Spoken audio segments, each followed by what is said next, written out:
Bien, este capítulo 3 de Primera de Corintios es, digamos, que la conclusión de la introducción de esta primera carta que observamos en los capítulos 1 y 2. Empieza el apóstol diciendo: de manera que yo, hermanos, no pude hablaros como a espirituales, sino como a carnales, como a niños en Cristo. Si nosotros recordamos lo que empezamos a observar en los primeros dos capítulos de esta carta, nos encontramos primero con el hecho de que Pablo les habla de esta forma, porque se ha enterado que en muchos está el decir: pues yo soy de Pablo, yo soy de Apolos, yo soy de Cefas, y esto lo encontramos en el primer capítulo, ¿no? Fíjense bien en una cosa: no podemos confundir términos ni cosas cuando estudiamos la palabra del Señor. El hecho de que estos sean carnales no quiere decir que sean condenados. Nosotros somos carnales. Somos carnales porque estamos en este cuerpo, y este cuerpo falla y se equivoca, pero no quiere decir que seamos condenados, ¿sí? Porque Pablo les ha estado hablando de que hay una gracia de parte de Dios que les ha dado salvación, y no puede versículos después decirle: pues ustedes son carnales, como hablándoles como si no fuesen salvos. O sea, la salvación es tan importante que no puede ser un juego de ser salvo hoy y mañana no serlo. Es así de simple, porque la salvación de Dios es perfecta. Nosotros no lo somos, pero la salvación de Dios sí lo es. Entonces, no nos podemos confundir con esta parte, porque les está diciendo que son carnales porque tienen actitudes de carnalidad. ¿Cuáles son esas actitudes de carnalidad? Se las va a repetir una vez más.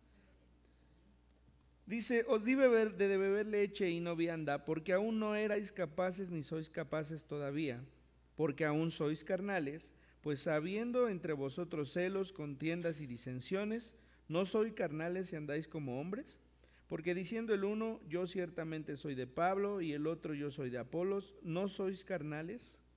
Es decir, la carnalidad tiene que ver con actos que no están bien delante de Dios, que presentamos y presentaremos hasta el día que el Señor nos reciba, que el Señor venga por nosotros y nos haga perfectos en su poder.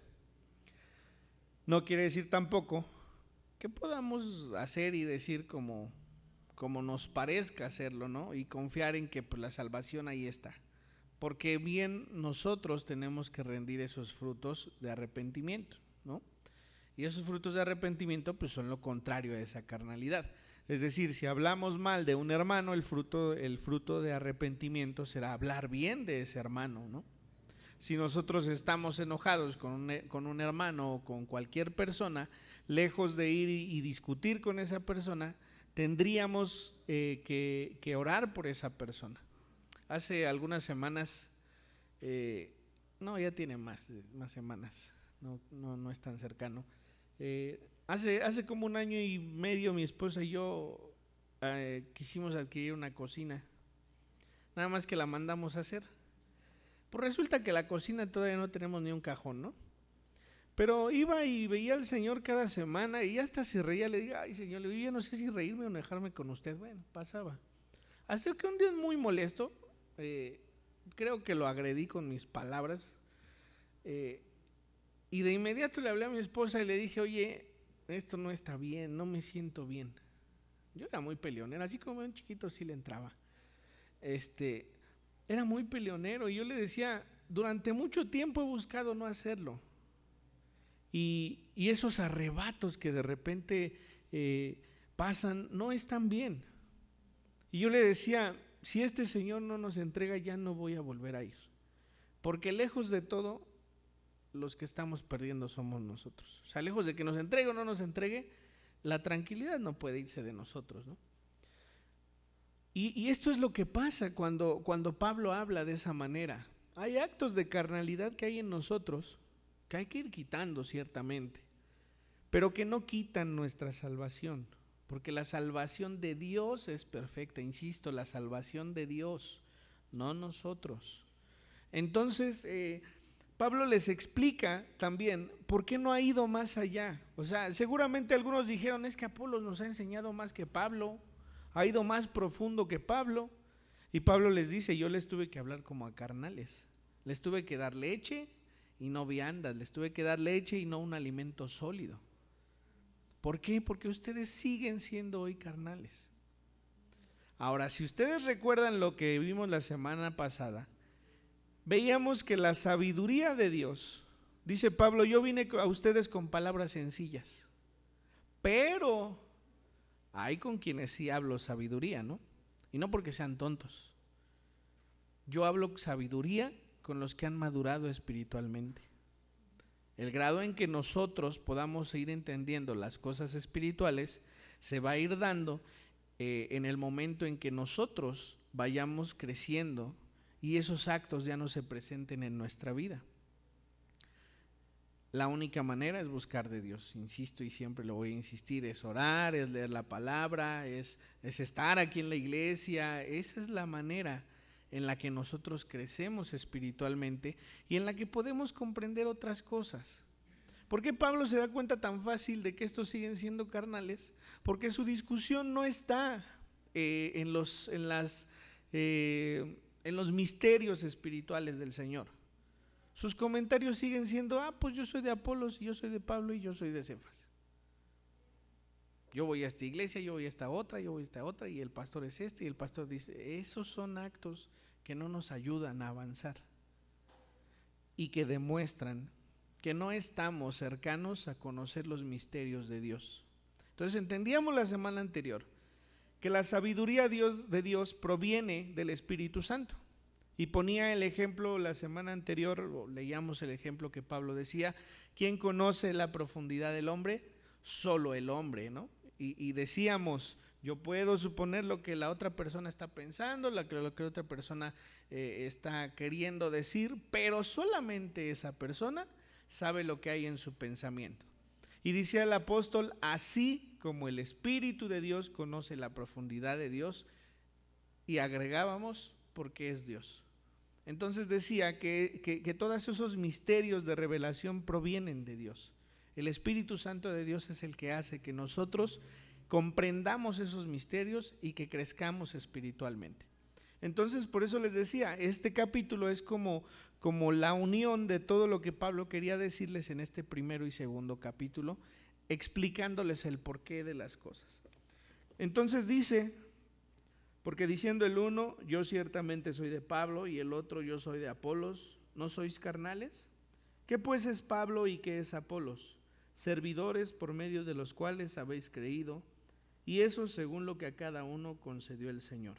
Yo planté, Apolos regó, pero el crecimiento lo ha dado Dios. El apóstol Pablo trata de diferenciar el mensaje de salvación de las personas que tienen ese mensaje. Es decir, no dice quién soy yo y quién es Apolos, dice qué es Pablo y qué es Apolos. Es decir, no se fijen en las personas, necesitan fijarse en otra cosa, no en las personas. Así como nosotros pudimos crecer en algún templo y después por alguna circunstancia tuvimos que movernos a otro templo, no importa. Lo que sí es importante es que prevalezcamos. Es decir, si en esta iglesia aprendimos del Evangelio del Señor, es bueno, ahí hay una semilla sembrada. Y si en esta otra iglesia nosotros hemos tenido un crecimiento, es bueno, alguien lo ha regado. Pero dice la Escritura a través de Pablo, el crecimiento lo ha dado Dios. Así es, así somos nosotros. Si hoy tenemos que partir de este lugar a otro lado, confiaremos en que en ese lugar al que vayamos, Dios traiga a través de sus siervos esa agua que necesitamos para poder crecer. Pero el crecimiento proviene de Dios. Así que lo primero que hace Pablo es explicar que no importa si es Apolos, no importa si es Cefas, hablando de Pedro, no importa si es él mismo, al final de cuentas, el importante siempre ha sido Dios. A través de Él proviene nuestro crecimiento. Ni el que planta, dice Salgo, el versículo 7, ni el que riega, sino Dios que da el crecimiento. Y el que planta y el que riega son una misma cosa, aunque cada uno recibirá su recompensa conforme a su labor. A partir de ahí entonces Pablo hace dos alegorías, utiliza dos elementos que han de mostrar lo que la iglesia y lo que nosotros como personas necesitamos dentro del templo. La primera de ellas ya la observamos: uno riega, uno siembra, otro riega, pero el crecimiento lo da Dios. Esto hablando de los fieles en la iglesia.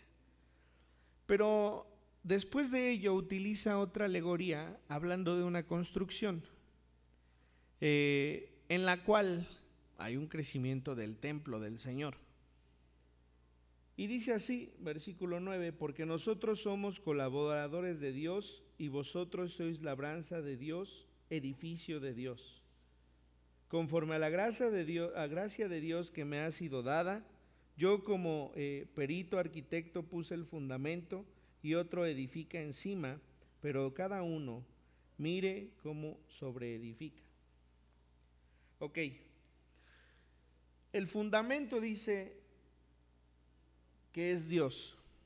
Cuando Pedro se encuentra con el Señor Jesucristo y le pregunta el Señor: ¿qué dicen estos que soy yo? Pedro responde, algunos dicen que eres un profeta, algunos dicen que eres el Hijo del Dios viviente, y empieza a decir, y dice el Señor: ¿y quién dicen ustedes que soy yo? Y Pedro dice: tú eres Cristo, el Hijo del Dios viviente. Entonces el Señor le responde: bienaventurado eres Pedro, porque esto no te lo reveló ni carne ni sangre, sino mi Padre que está en los cielos. Fíjense bien, la palabra, por más que sea de Pedro y una de Pablo y otra de Moisés y otra, es inspirada por Dios. No hay diferencia entre una cosa y otra. El Señor Jesús le dice a Pedro: esto no te lo reveló ni carne ni sangre, es decir, esto no te lo reveló cualquiera de los que está aquí, ¿no? Sino mi Padre que está en los cielos. Hay una revelación. Y el apóstol Pablo dice en estos primeros capítulos que las revelaciones provienen del Espíritu Santo, provienen de Dios. Entonces Pedro tiene tan claro esto porque el mismo Dios se lo ha revelado a su corazón. Quiere decir que ya hay una madurez espiritual en Pedro para poder comprender esto. Así que si nosotros podemos comprender esto, quiere decir que también hemos madurado. No quiere decir que si ya maduramos entonces ya no habrá actos carnales en nuestra vida. Seguramente serán distintos, ¿no? Ya no será a lo mejor lo superfluo, sino iremos avanzando, pero seguirá estando allí, porque es necesario. O sea, ¿por qué no Dios, cuando decimos Señor Jesucristo, tú eres mi Salvador, en ese momento acaba todo y de ahí para adelante somos perfectos en nuestros actos? Porque necesitamos recordar todos los días que le necesitamos a Él. Ese es el punto. Entonces Pedro recibe esta revelación y el Señor Jesús todavía le dice: y tú eres Pedro, tú eres una piedra pequeña, y sobre esta roca, hablando de Él mismo, edificaré mi iglesia, refiriéndose a esa confesión de Pedro, que Él es el Cristo, el Hijo del Dios viviente. Esa es la roca de edificación. Entonces aquí, cuando Pablo dice esto, está hablando de esa verdad. Dice: yo como erudito, dice, perito, arquitecto, dice, puse el fundamento y otro edifica encima. ¿Cuál es ese fundamento? Que el Señor Jesucristo es el Hijo del Dios viviente. Ese es el cimiento. Nosotros conocemos esta verdad, entonces como Pablo somos peritos, es decir, somos expertos en esa construcción, porque basamos nuestra salvación en el Hijo de Dios, en su crucifixión y en su resurrección. Eso es lo que Pablo llegó a edificar a ese lugar. Y eso es lo que nosotros utilizamos para edificar hoy mismo entre nosotros. Estas verdades no pueden cambiar. Estas verdades deben ser fundamento en nuestra vida, por excelencia. Si alguien predica algo diferente a este evangelio, dice el apóstol en la carta a los Gálatas, sea anatema, sea maldito, dice. ¿Por qué Pablo está tan seguro de esto? Porque también dice, este evangelio me lo reveló el mismo Señor Jesucristo. Dice, a mí no me lo enseñó nadie, no me lo enseñó ni los apóstoles, no me lo enseñó ni carne, nadie. A mí me lo enseñó el Señor Jesucristo directamente, dice en los Gálatas. Entonces, esta verdad es la que ha sido revelada al corazón de Pablo y sobre la cual empezó a predicar. Antier vi un mensaje dentro de las redes sociales que me invitaba a descargar un material de la Biblia, pero te introducían a ese material diciendo, ¿te imaginas que si no supieras cuál era el sentido de la carta a los Gálatas, si viene el Señor Jesucristo, no eres salvo? Si no es así, entonces, y te aventaban el material, ¿no? Y yo entre mí dije, no, pues si así presentan el material, así ha de estar el material, ¿no? Porque no es de conocimiento. Hay algo que debemos saber y debemos tener bien presentes. Jesucristo es nuestro Salvador, vino, murió, resucitó y nosotros necesitamos de esa salvación que proviene de Él. Punto. ¿Es nuestra obligación crecer espiritualmente? Sí, sí lo es. ¿Depende de eso nuestra salvación? No depende de eso. El hecho de que nosotros confesemos esto quiere decir entonces que somos salvos. Y este versículo quiero que lo volvamos a leer en Primera de Corintios, en el versículo 2. Dice así, a la iglesia de Dios que está en Corinto, a los santificados en Cristo Jesús, llamados a ser santos con todos los que en cualquier lugar invocan el nombre de nuestro Señor Jesucristo, Señor de ellos y nuestro. ¿Qué es lo necesario para ser llamados a ser santos? Que nosotros invoquemos el nombre del Señor Jesucristo. Si alguien en cualquier plano de la tierra confiesa al Señor Jesucristo, es llamado a ser santo como cualquiera de nosotros. Eso es lo que necesitamos para ser salvos. ¿Por qué debemos crecer espiritualmente? Por nuestro propio bien. Si crecemos espiritualmente nos vamos a equivocar menos. Si nos equivocamos menos, vamos a sufrir menos. Viviremos en una plenitud distinta. ¿Nos enfermaremos? Sí, también. ¿Moriremos? Por supuesto que sí. ¿Tendremos problemas? Seguramente. Pero la manera en la que el hombre espiritual, es decir, el que ha avanzado en la enseñanza del Señor Jesucristo o en el aprendizaje del Señor Jesucristo, se comporta y vive las dificultades, es muy distinta. Es muy distinta. Entonces, el apóstol avanza y dice, este fundamento ya está puesto. Ahora otros van a edificar y otros van a sobreedificar sobre esa enseñanza, que es la enseñanza del Evangelio o del Señor Jesucristo crucificado y resucitado. Dice el versículo 11, porque nadie puede poner otro fundamento que el que está puesto, el cual es Jesucristo. ¿Sí? Esa es la roca de la cual el Señor Jesucristo le habló al propio Pedro. Y si sobre este fundamento alguno edificare oro, plata, piedras preciosas, madera, heno, hojarasca, la obra de cada uno se hará manifiesta, porque el día la declarará, pues por el fuego será revelada, y la obra de cada uno, cual sea el fuego, la probará. Si permaneciere la obra de alguno que sobreedificó, recibirá recompensa. Si la obra de alguno se quemare, él sufrirá pérdida, si bien él mismo será salvo, aunque así como por fuego. Hay veces que nosotros nos detenemos a señalar cuando no hay una enseñanza correcta entre las iglesias. Dice este versículo, el primer versículo, el 12, que hay quienes edifican, es decir, quienes enseñan. Si se pudiese dar el ejemplo, yo en este momento trato de edificar, es decir, trato de construir sobre una base que es la salvación. Esa no puede cambiar. Así como lo hacen todos los maestros de escuela dominical o en todos los lugares donde se enseña la palabra del Señor, en un estudio entre semana, en una célula, se trata de edificar.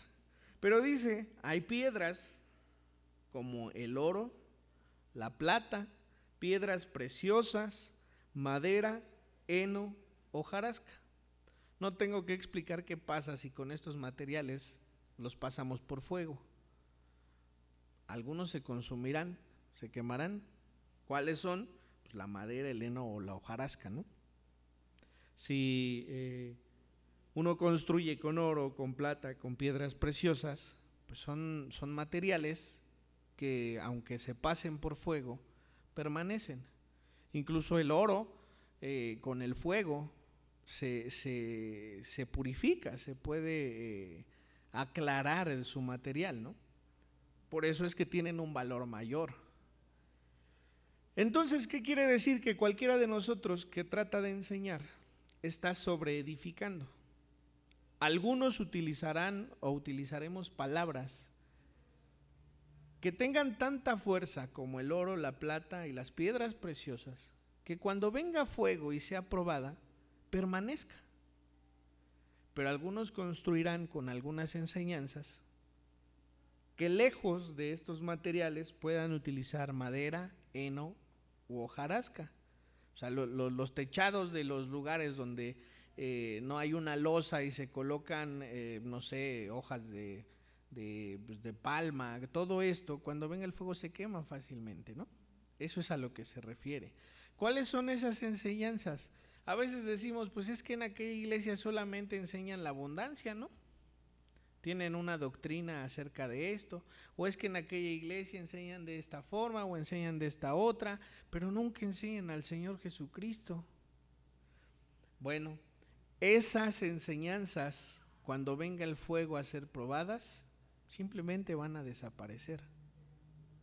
Pero el apóstol es claro en algo y hoy realmente cuando lo leía me sorprendió mucho. Porque a veces tendemos a juzgar si un pastor así en verdad es salvo o en verdad tiene derecho a enseñar de esa manera. Y el apóstol es muy claro y dice en el versículo 15, si la obra de alguno se quemara, es decir, si sus enseñanzas al ser pasadas por fuego no prevalecen, él sufrirá pérdida. Si bien él mismo será salvo, hablando del predicador, aunque así como por fuego. Es decir, la promesa del Señor es que cuando venga el Señor Jesucristo, todos los siervos del Señor recibirán una corona, recibirán un aliciente por haber usado su vida para servirle. Y dice en este versículo muy claramente, que así haya gastado una persona toda su vida en servir al Señor, pero su enseñanza no es como una piedra preciosa, como el oro, como la plata. Entonces, todo eso que utilizó y gastó él simplemente será pérdida. Pero dice él, salvará su vida. Ahora, no es lo mismo eso que pastores o personas que enseñan, por ejemplo, mal acerca de la salvación. O sea, si alguien nos dice es que si tú no te bautizas no eres salvo por más que hayas creído, no es lo mismo. Y entonces ahí lo que está predicando va en contra de su propia salvación, ¿no? Eso no es lo mismo a que tengamos otras enseñanzas que no atenten contra el fundamento que dice Pablo que está allí. Insisto, ese fundamento es la salvación a través del Señor Jesucristo. ¿Sí? Entonces, esta parte viene a ser introductoria a los siguientes 2 versículos que muchas veces utilizamos de mala manera. Ahorita, luego van a saber por qué se los estoy diciendo. Dice el versículo 16: ¿no sabéis que sois templos de Dios y que el Espíritu de Dios mora en vosotros? Si alguno destruyera el templo de Dios, Dios le destruirá a él, porque el templo de Dios, el cual sois vosotros, santo es. ¿Para qué utilizamos estos versículos? No, es que no puedes estar tomando, no puedes estar fumando, porque tu cuerpo es el templo de Dios y el templo del Espíritu Santo. Pero yo leo en todo el capítulo que nada tiene que ver una cosa con la otra, Es decir, le decía a Adi en la mañana, pues es que es ni modo que estemos hablando primero de vacas y acabamos hablando de perros, ¿no? No puede estar hablando todo el capítulo, los primeros 2 capítulos, el apóstol y de la edificación del templo, es decir, de todos nosotros, de la construcción de las enseñanzas, y termine concluyendo con que, pues, compórtate bien porque tu cuerpo es templo del Espíritu Santo. Es decir, utilizamos mal la escritura cuando no leemos todo un contexto. Claro que debemos comportarnos de una manera distinta y que debemos cuidarnos de vicios y de nuestro comportamiento, sí, pero no tiene que ver lo que el apóstol Pablo está escribiendo aquí. Él está hablando de todos aquellos predicadores que están atentando contra la iglesia del Señor. Si yo traigo aquí un predicador y no me fijo cuál es su enseñanza, y viene y enseña algo distinto a lo que nosotros hemos predicado de acuerdo a la salvación del Señor Jesucristo, y por allí algún confundido que no ha sido maduro, que toma todavía leche, se confunde, se pierde, es obligación del pastor cuidar de ello. Y está hablando de ellos. Está diciendo: ¿no sabéis que todos nosotros somos el templo de Dios y que el Espíritu de Dios mora en vosotros? Si alguno destruyera el templo, es decir, si algún predicador viene y enseña distinto y destruye la sólida base que el apóstol ha dado acerca de la salvación, Dios le destruirá a él. Está hablando de una persona. Porque el templo de Dios, es decir, la iglesia de Dios, el cual sois vosotros, el cual somos todos nosotros, santo es. Entonces, es importante siempre leer todo lo que tenga que ver con el contexto de lo que nosotros hablamos. Porque a veces reprendemos incluso a nuestros hijos así, ¿no? Pues es que tú eres templo de Dios y tú eres templo del Espíritu Santo. Y entonces tú tienes que comportarte de otra manera. No se refiere a eso, se refiere a una enseñanza. Podemos darle otros miles de argumentos, pero ese no. Pero pues aunque sea para defendernos, aprendamos, ¿no? Pues si un día nos dice, pues aprendamos qué es lo que nos está diciendo la Escritura. Nadie se engaña a sí mismo, dice el versículo 18. Si alguno entre vosotros se cree sabio en este siglo, hágase ignorante para que llegue a ser sabio. Porque la sabiduría de este mundo es insensatez para con Dios. Pues escrito está: Él prende a los sabios en la astucia de ellos. Y otra vez el Señor conoce los pensamientos de los sabios que son vanos. Esto podríamos concluirlo fácilmente con lo que observábamos la semana anterior. Si nosotros tenemos algún tipo de filosofía, la filosofía es una forma de vida, de pensamiento diferente a lo que está en la Escritura. Si nosotros nos atenemos a la sabiduría enseñada por los reyes o por los que tienen poder, en ninguna de ellas se encaja que el Hijo de Dios viniese en forma de hombre y muriese, porque no es lo que nadie pretende de un rey, ¿no? O sea, nosotros pensamos en la palabra rey y nos imaginamos en alguien por allí inalcanzable, ¿no? Alguien que vive sobre otro tipo de presente. Y cuando nosotros pensamos en el Señor Jesucristo como rey y vemos que vino pobre, que vino a ser crucificado, que vino a tomar nuestro lugar de maldición, no cuadra en esos pensamientos. Entonces por eso dice aquí Pablo, si alguien se cree sabio conforme a eso, mejor hágase ignorante. Porque entonces nosotros vamos a encontrar allí la sabiduría en nuestra propia ignorancia. Así que ninguno se gloríe en los hombres, porque todo es vuestro.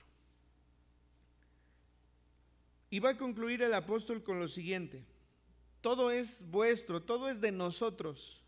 ¿Qué es de nosotros? Sea Pablo, sea Apolos o sea Cefas. Eso es lo primero. Y estos son enviados del Señor.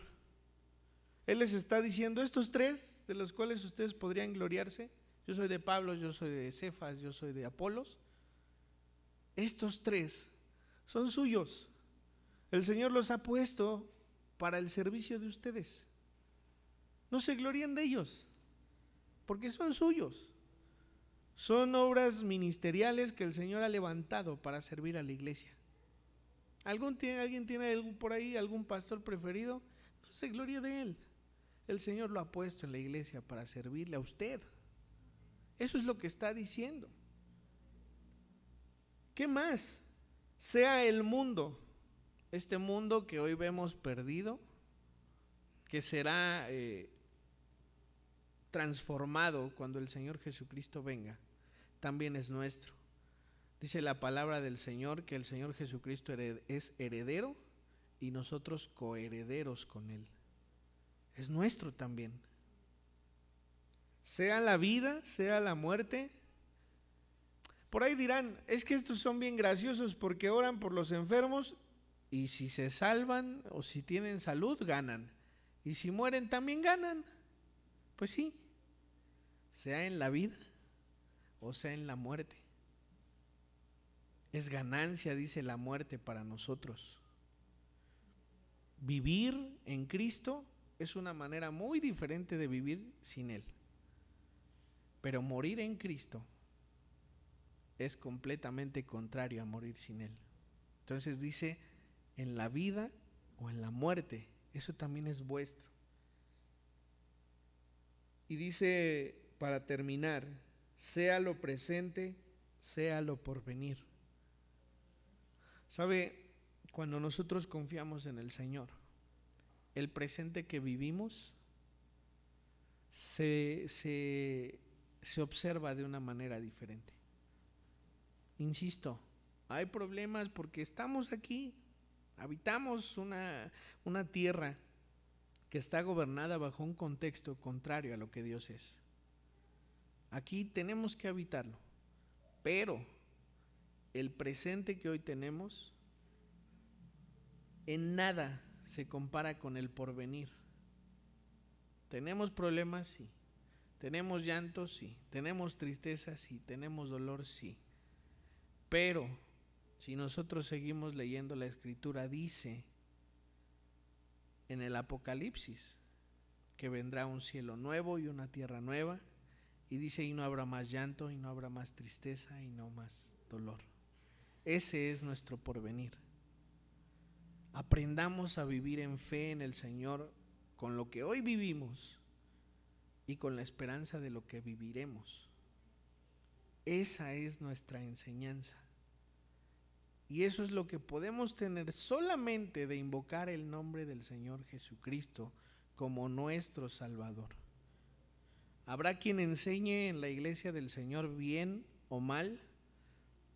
Habrá quien haga sus enseñanzas superfluas y que no estén basadas en el cimiento que es la muerte y resurrección del Señor Jesucristo y la salvación a través de Él.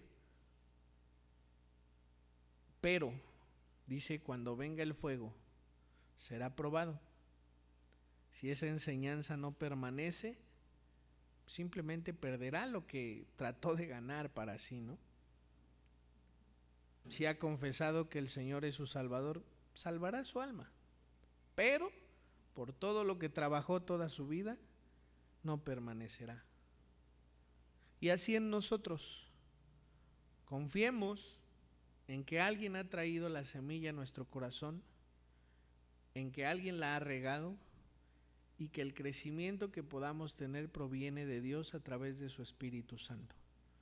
Todas esas revelaciones de los misterios de la Escritura que vamos encontrándonos, que vamos, cuando decimos, ya entendí esto, es porque hemos ido creciendo espiritualmente. No volvamos a esos rudimentos, no volvamos a ese aprendizaje inicial, porque tenemos que avanzar. En el momento en que vayamos avanzando, la vida y la muerte, lo presente y el porvenir serán nuestros. Nuestro pensamiento avanzará directamente en proporción de lo que permitamos que Dios nos haga crecer espiritualmente. Así que, hermanos, pues ahí está la invitación para que sigamos buscando del Señor. En todo nos será de mayor beneficio a cada uno de nosotros. Señor, te damos gracias por tus bendiciones. Gracias porque te ha placido a ti, Señor, por gracia, traer revelación a nuestros corazones. Dice el apóstol al inicio de esta carta: doy gracias al Señor en todo momento, porque su gracia ha abundado para con ustedes y no les ha faltado nada. No nos ha faltado nada, Señor. Tú nos has dado revelación, nos has dado palabra, nos has dado salvación a través de ello. Y te agradecemos, porque no merecíamos esto. Te pedimos, Señor, que al avanzar en el reconocimiento de tu palabra, podamos crecer espiritualmente, podamos ir avanzando en reconocer los misterios, Señor, que hay allí solamente en tu sabiduría. Te rogamos que tu Espíritu Santo pueda venir a nuestras vidas y pueda revelarnos las grandezas de tu gloria. Te damos gracias por este momento y bendecimos tu santo nombre. Oramos en el nombre de nuestro Señor Jesucristo. Amén.